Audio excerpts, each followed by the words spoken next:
નાનો ભાઈ નાસ્તો કરતો હોય ને મોટી બેન એમને જોઈ એવું અમારે ત્યાં તો ન બને ભાઈ. અમારો નાનો ભાઈ નાસ્તો કરતો હોય ને તો અમારે તો એમાંથી બે બટકા જ્યાં સુધી ખાઈ ન લઈએ ને ત્યાં સુધી અમારી આત્માને તો શાંતિ ન થાય.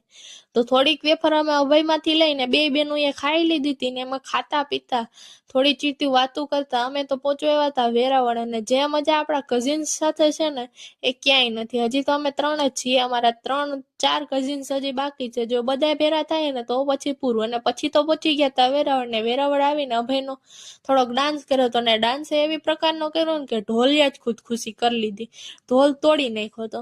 અને પછી તો ઘરમાં આવી ગયા હતા. ને ઘરમાં આવીને જોઈએ હીએ તો કાકા બનાવે છે શાક ને મામા અને ભાણેજ કરે છે ઇન્સ્પેક્શન કે હરખું તો બનાવે છે ને. અને પછી તો કાકાએ ઘણું ખરું સલાડમાં એફર્ટ્સ નાખ્યા, ડુંગળી ટમેટા મરચાં અને બધી ધાણા જીરું ને બધુંય નાખ્યું. ને પછી છેલ્લે મને કામ આપી દીધું ને આપણે કરી દીધું ભગન માં જેવું કામ, હાથેથી મિક્સ કરવા માંડ્યા. કાકા કે થોડો વિડીયો ઉતારવો તો એમાં તો હેરખું કરી લે.